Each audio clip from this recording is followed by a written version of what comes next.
Assalamualaikum, Shalom, Om Swastiastu, Namo Buddhaya, salam kebajikan, salam sejahtera buat teman-teman semua, selamat malam.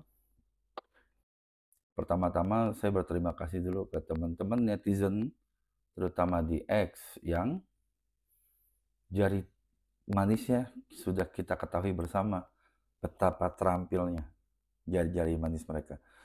Kalau jari jempol itu untuk ngetik, tapi kalau jari manis itu untuk ngulik-ngulik semua terkait yang lagi viral.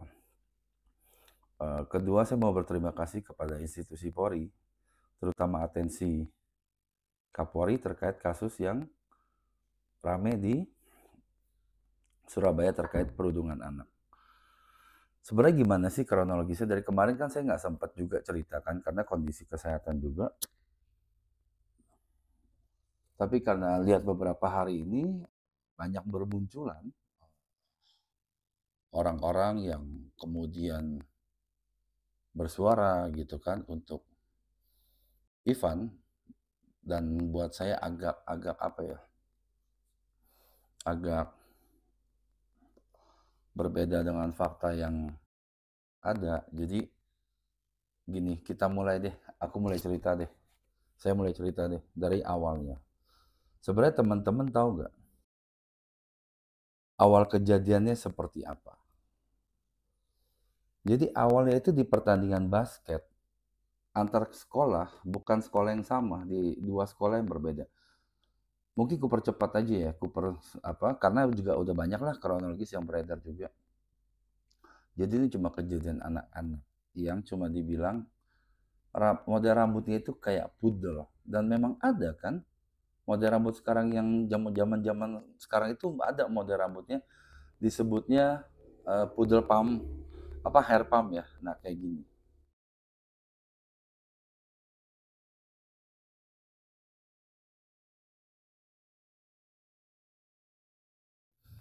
Nah, tapi kemudian merebak jadi hal yang nggak perlu banget untuk dipersoalkan gitu. Padahal sebelumnya kan setelah kejadian pertandingan basket itu si Excel ini pernah ketemu nggak sengaja dengan Ethan, dan itu kan nggak ada lagi pembahasan soal rambutnya mirip pudel, terus nggak ada lagi, ketemu ya biasa-biasa aja gitu. Dan nggak tahu siapa yang memanasi, saya juga nggak ngerti. Tiba-tiba ada WA si Excel ke Ethan yang meminta Ethan itu harus bikin surat di atas materai gitu. Padahal anak di bawah umur ya. Siapa yang mengarahkan dia ya? Nah, ini teman-teman bisa lihat.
Itu chat dari Excel ke Ethan.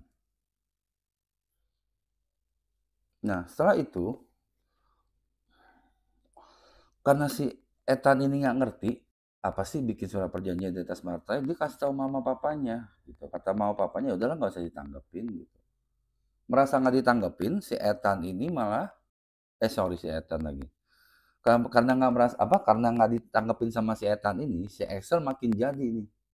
Nggak tahu lah siapa yang memanasi dia, bocil ini. Atau karena sudah terbiasa dengan gaya bapaknya kayak gitu kan.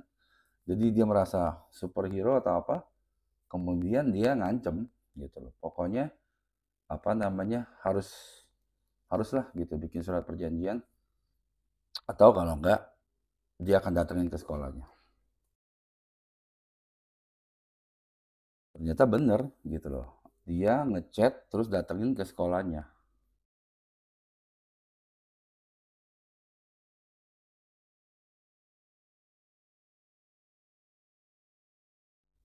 Nah, datang ke sekolahnya itu ya seperti yang udah rame ya itu ya. Udah berbondong-bondong lah segala macam dengan apa sih namanya? Ada yang pelatih tinjunya lah, ada si Dev lah yang ngaku sepupunya,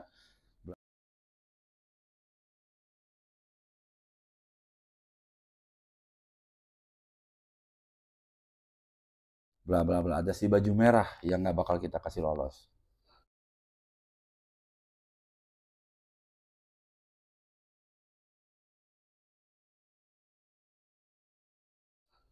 Nah, ini kondisinya kayak gini.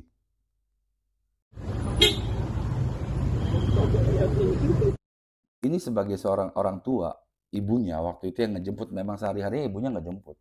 Apa nggak parno lihat videonya? Tiba-tiba sebanyak orang itu ngumpul, apa nggak parno? Gitu. Karena si mamanya merasa ini apa ya, masalah sepele, akhirnya dia coba untuk komunikasi dengan si memperkenalkan diri terus mencoba komunikasi lah ke si siapa Excel ini. Tapi langsung di-cut sama si Dev ini yang ngakunya sepupunya. Gitu. Tapi Dev ini semuanya nanti kita bahas di belakang.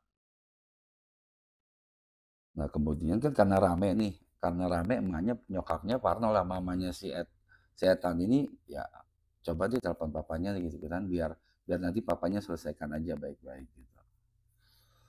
Akhirnya udah ditelepon karena rumahnya dekat kan, nggak lama bapaknya tiba, terus si si siapa Ivan ini juga tiba gitu, sambil marah-marah seperti di video ini.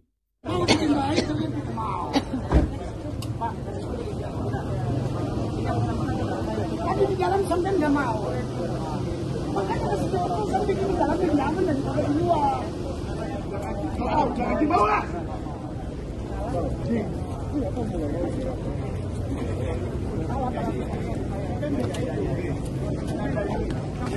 Kamu anjing mau nggak? Hah? Kamu punya anak nggak? Anakmu dibilang anjing mau nggak? Kita ini nggak boleh gitu Pak, nggak boleh gitu. Bukannya itu nggak biaya.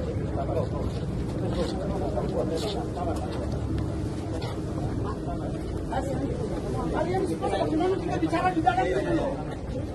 Kenapa? Kamu punya anak? Orang datang baik-baik kalian bukan berpindah anjing. Bicara di dalam kamar. Ini sebelum kejadian. Nah, di sini di video ini ada upaya si Dev mau melukai mau menyerang si Ethan. Ini ada ya.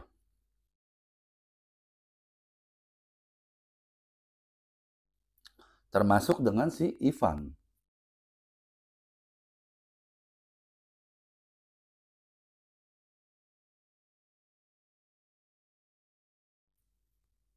Di lingkungan sekolah loh. Akhirnya sudah terus apa namanya, ya udahlah yang terjadi rame viral itu yang kayak di video ini nih.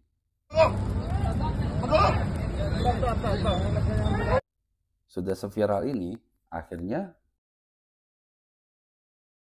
setelah kejadian itu Ivan masih tetap ngoceh, pokoknya dia nggak mau nih. Dia nggak mau, akhirnya pihak sekolah akhirnya mendamaikan lah, mencoba mendamaikan. Semuanya dibawa masuk, orang tuanya termasuk si Ethan, sama dua orang tuanya, terus Ivan sama Dev sama pelatih tinju lah, sama siapa satu lagi PH-nya, sisanya pihak sekolah. Akhirnya dibawa ke satu ruangan, ruang kosong lah yang dijadikan ruang sekolah lah, ruang yang kosong dijadikan ruang mediasi. Nah di situ si Ivan minta lakukan hal yang sama. Dia suruh si Ethan menggonggong dan sujud. Gini loh, kalau itu yang pertama kali dia lakukan tidak sengaja dan tidak ada niat, kita maklumi. Ini sampai 2 kali, artinya memang dia punya niat untuk menunjukkan arogansi dia. Nah di sana orang tuanya, mamanya si Ethan itu nggak kuat, lalu pingsan, blek. Nah ini, lihat videonya.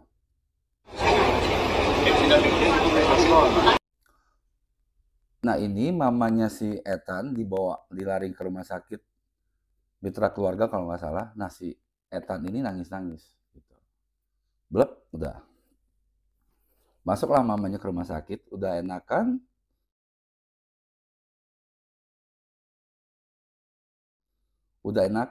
Nah itu di tanggal 21 juga tuh. Udah enakan, baru enakan dikit, baru pulang ke rumah. Si Ivan yang merasa orang wow, super power segala macam,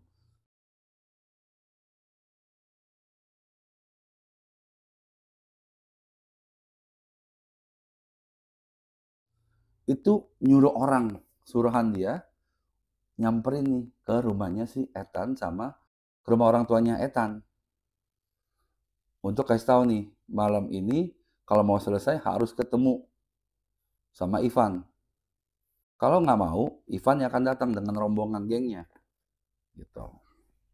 Akhirnya ya udahlah, karena mamanya juga baru sehat juga kan, udah nggak mau panjang lebar.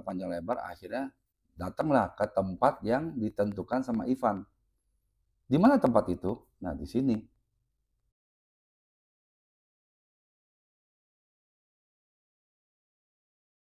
Di tempat inilah Ivan menentukan pertemuannya. Ada siapa di sana? Tentu ada Ivan, ada gengnya, dan ada 3 orang polisi. Siapakah 3 orang polisi itu? Kalau kita melihat saat ini yang lagi ramai itu yang katanya Ivan itu kan sebenarnya hanya tukang servis handphone. Jasa perbaikan handphone yang aktivitasnya di Polresta Surabaya. Tukang servis handphone bisa sampai mendatangkan 3 orang polisi. Luar biasa nggak? Itu baru servis handphone tuh. Gimana kalau servis AC? Bisa masuk ke ruang tidurnya Kapolri mungkin. Iya kan? Nah terus habis itu udah, pokoknya Ivan buat surat, suruh orang tuanya tanda tangani.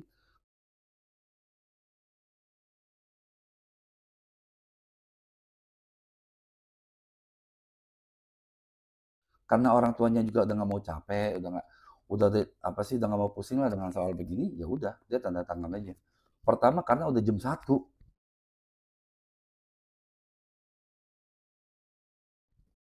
jamnya orang istirahat, tapi karena punya niatan baik ya dia temuin si Ivan ini. Gitu. Nah akhirnya keluarlah surat ini. Yang sekarang dipakai Ivan, bahwa sudah ada perdamaian yang sampai Humas Poltabes bikin cuitan kalau mereka tuh udah damai. Yang kemudian cuitannya dihapus. Nih cuitan Poltabes.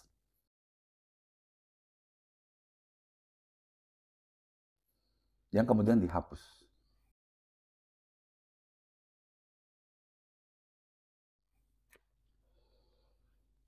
Lalu akhirnya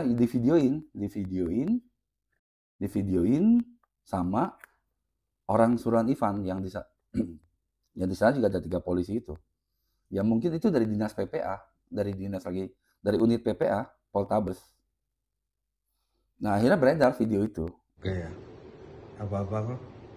Sudah? Ya, saya Wandarto, anak dari anak Ethan dari Gloria 2 Surabaya, menerangkan bahwa apa yang terjadi di sosial media saat ini yang sedang viral itu tidak benar adanya, bahwa mengatakan ada kekerasan fisik yang dilakukan oleh orang tua anak Excel itu tidak benar adanya. Dan masalah ini sudah kami selesaikan secara kekeluargaan.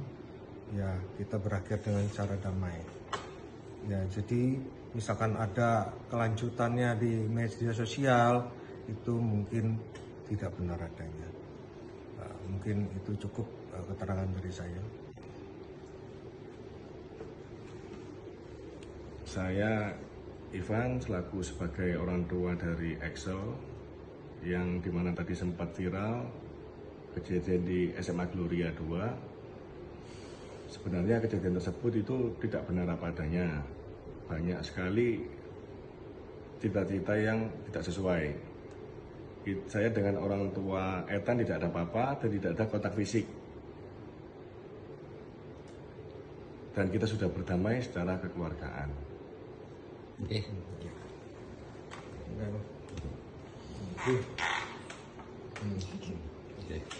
Walaupun pada akhirnya isi videonya itu lebih dipakai Ivan untuk pembelaan.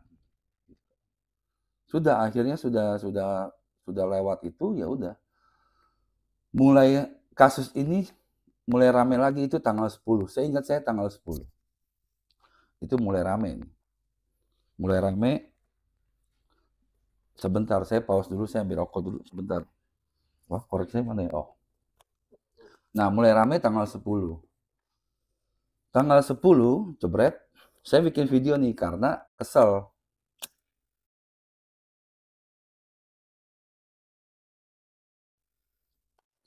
Karena kesel gini, maksudnya ini orang siapa? Kenapa berani bertingkah begini? Ini ke orang Tionghoa aja begini, gimana dengan ke etnis lain nanti dia? Malah jadi penindas dong. Ini baru sesama etnis saja dia udah begitu. Dan seumur-umur belum pernah saya ketemu orang di kejadian di Indonesia ini, belum pernah juga saya ketemu ada kejadian semacam ini. Ini si pelaku harus diberikan efek jerah supaya nggak lagi ke depan ada kejadian seperti ini. Bahaya dong, ke depan siapapun juga merasa punya uang, dia bisa bertantang-bertenteng, lu sujud. Ini kita hidup di zaman apa? Akhirnya karena saya kesel, dan saya cuma juga ingin tahu siapa backingan dia, karena biasanya setahu saya, kalau orang-orang semacam begini, dia merasa dia jagoan, karena punya backingan. Akhirnya saya bikin video, tantangan kita one by one. Akhirnya setelah viral, berkat teman-teman netizen X juga, ketahuan lah siapa Ivan itu.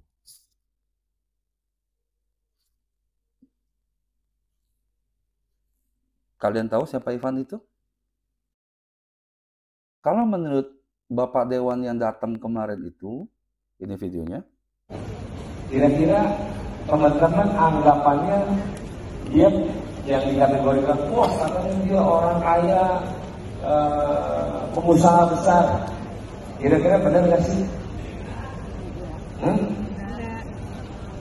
Tahu nggak? Dia hanya sebagai jasa perbaikan handphone yang aktivitasnya di Polresta Surabaya. Jadi kalau orang petugas polisi itu handphonenya rusak, dia yang diperbaiki. Makanya ada foto yang beredar, dia duduk di ruangan Kapolres. Kalau kata Pak Dewan itu, Ivan itu tukang servis handphone langganan Poltabes. Makanya wajar banyak foto juga. Ya wajar sih gitu. Cuma yang saya sedihkan itu ketika Satbor itu petani dia nggak ada yang datang ya.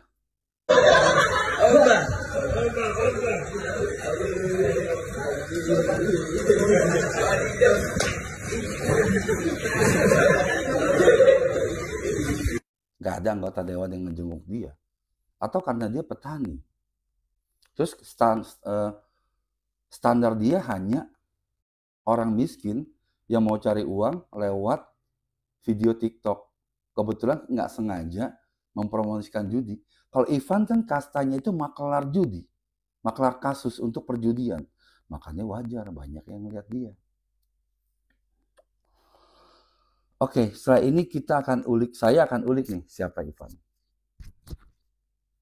Betul, betul, betul. Ivan itu diawali dengan dia sebagai tukang servis handphone. Betul. Dan dia punya toko handphone.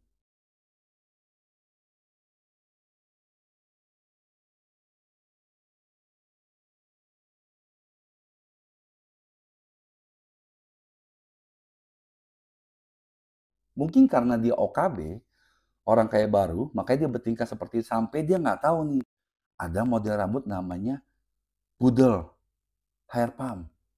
Makanya dia kalau begitu orang bilang, rambutnya kayak model pudel ya, dia langsung emosi, dipikir anaknya dikatain anjing. Padahal tidak ada yang mengatakan seperti itu. Bahkan Ethan sendiri pun tidak pernah mengeluarkan bahasa mirip dengan anjing. Gak ada. Boleh dibuktikan kalau ada. Nah, cuma mungkin karena dia OKB, dia nggak tahu. Dan ini kan hal sepele ya. Ketika gue SMA itu rambut gue gondrong. Suka dibilang apa? Jablay lanang. Apakah gue ngadu ke bapak gue? Bisa gue ditabokin, bos. Zaman itu. Itulah intermezzo. Lanjut lagi. Nah, Ivan ini betul memang yang tadi sudah saya bahas. Dia dari toko handphone. Apakah selama dia usaha handphone itu betul? Terus bagaimana di get contact itu bisa ada dapat sebanyak ini?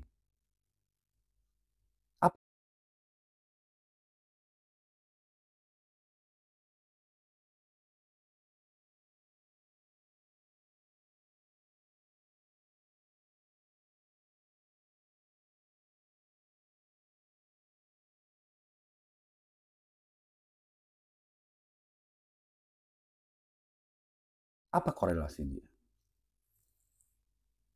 Apakah dia seorang pengacara? Sampai dia bisa tampil seolah-olah seorang pengacara bagi para para pemain judi online yang tertangkap yang didamaikan kasusnya oleh dia. Ivan ini baru masuk kuliah, belum lulus, dan dia di tahun ini dia masih di stop.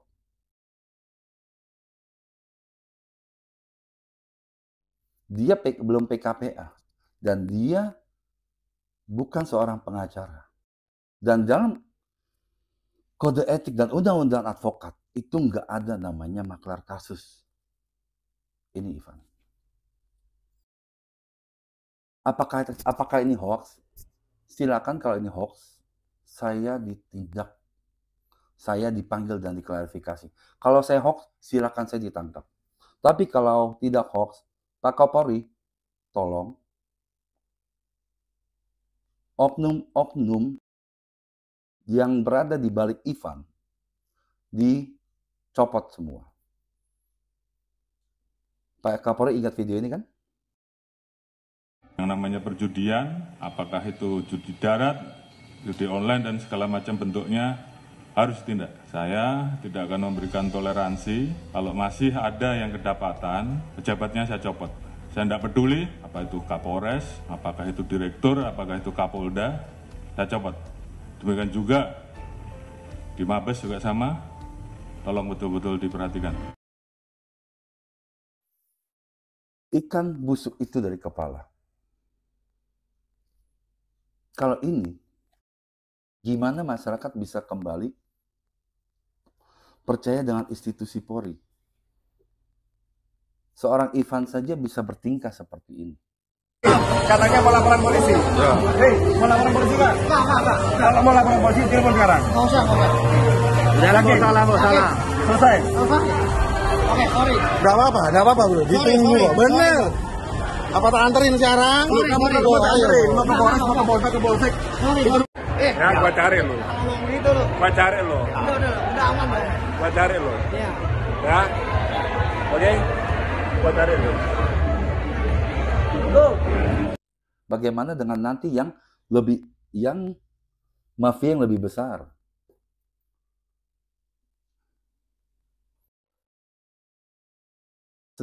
Sedikit juga soal, kembali lagi mundur sedikit di tanggal 11. Tanggal 11 pihak sekolah juga melakukan pelaporan.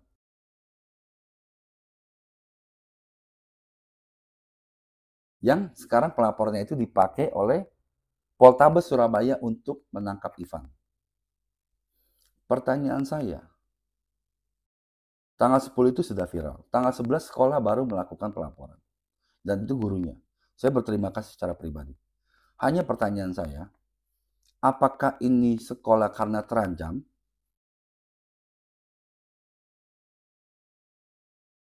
Karena sekolah merasa terancam tidak bisa melindungi muridnya sampai 2 kali melakukan sujud dan gonggong, makanya terpaksa melaporkan itu karena takut viral, karena takut juga nama sekolah jelek, atau kedua, karena kepolisian meminta untuk segera dibuka laporan supaya tidak ada laporan kasus yang naik, kasus lain yang naik, seperti 303. Karena statementnya dari Poltabes sejak awal itu kasus ini sudah damai. Termasuk dengan Kabid Humas Polda Dirmanto.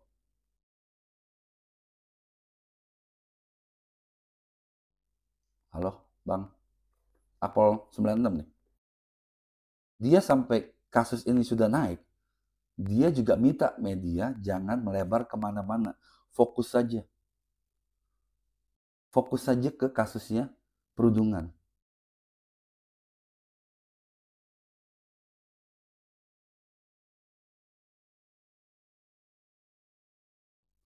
Orang bisa seperti itu, bisa bertingkah seperti itu, karena punya dekingan. Coba kita dengerin kata-kata bijak dari Fufu Fafa, seorang penyair terkenal dari Korea Utara. Mari kita tegakkan hukum, bukan tegakkan burung.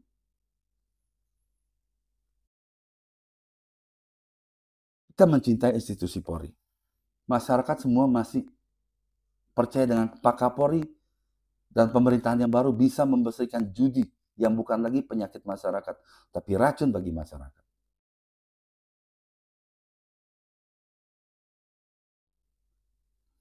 Tidak boleh lagi ada Ivan-Ivan lain di Republik ini. Tidak boleh lagi ada arogansi karena merasa punya deking.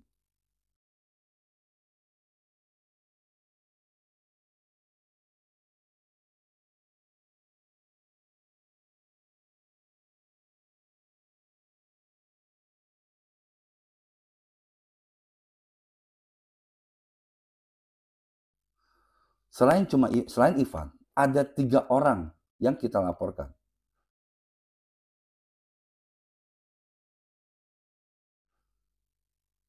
Yang kedua, pertama si Ivan yang sudah ditahan. Kedua itu ada si Dev. Dev yang tadi pertama sudah disinggung.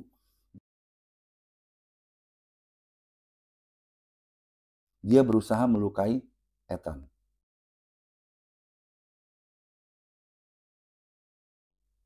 Ketiga, itu ada Bapak Petinju, Ketua Asosiasi Tinju Jawa Timur.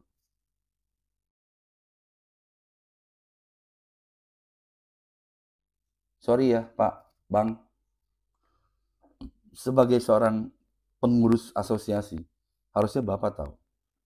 Sebagai seorang tokoh, harusnya Bapak tahu. Perundungan terhadap anak itu di Indonesia itu pidana.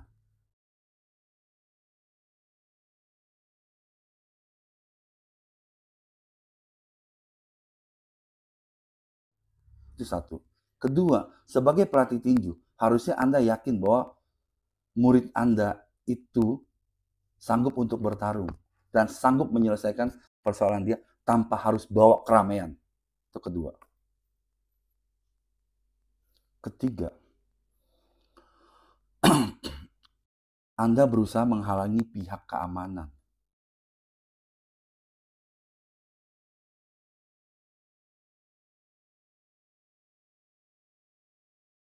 Dan waktu itu petugas keamanan yang saya ingat itu adalah meminta si Ethan itu jangan sujud berdiri. Oke. Yang keempat ini mafia nih, yang baju merah.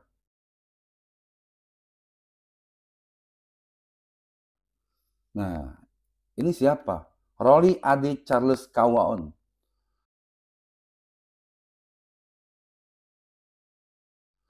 Nah ini yang baju merah ini secara terang-terangan mengancam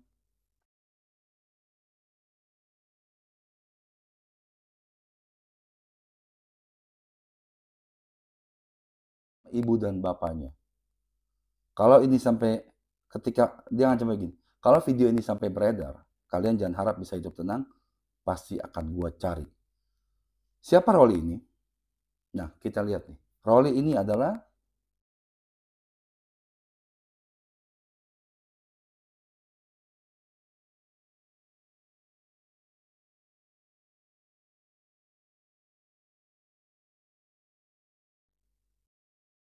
Kepala Biro Jawa Timur dari salah satu media yang katanya pembinanya adalah Pak Kapolri.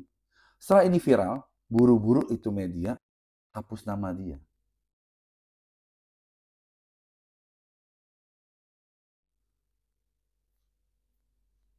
Gini, Rolly adik Charles Kawoon, saudara, kau SH, kau tahu hukum toh? Kau jangan bikin malu kah? Kamu sekolah hukum. Bodoh kah? Melakukan kekerasan dan ancaman terhadap orang tua korban itu tindakan pidana. Saya pribadi meminta aparat penegak hukum, dan saya masih percaya Baradaksa 91, Pak Kapolri, Bang Wahyu Widada bisa bertindak tegas terhadap para pelaku tindak perundungan di Surabaya. Dan saya percaya setelah era Sambo, Kadif Propam saat ini bisa bergerak dengan cepat, membabat siapapun juga yang menjadi backing Ivan dan siapapun juga yang terlibat dalam 303 Ivan. Gini, PPATK itu memblokir dana Ivan bukan Ivan sebagai tukang servis handphone, tapi ada aliran dana yang keluar masuknya tidak jelas. Ada aliran dana mencurigakan. Terima kasih PPATK. Terima kasih Pak Kapolri, mohon atensinya. Terima kasih Bang Wahyu Widada, Kabar Reskrim. Terima kasih juga Bang Arisonta, mantan Aspri Pak Kapolri. Terima kasih teman-teman institusi Polri. Saya yakin institusi Polri ini masih banyak yang baik. Dan saya yakin ini tidak, dan saya yakin dan tidak boleh ini hanya selesai di Ivan. Seolah-olah Ivan ini hanya diamankan supaya yang lain tetap hidup, supaya yang lain tetap bisa menjadi mesin operator untuk Oli, Polda, Poltabes.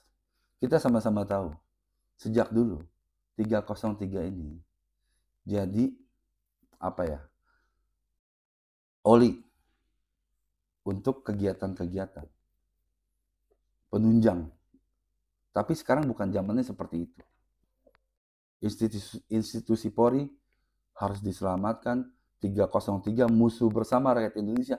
Arogansi orang-orang so bergaya, so beruang, yang merasa punya backingan, itu tidak bisa hidup di Republik Indonesia yang jelas-jelas negara hukum. Terima kasih, selamat malam.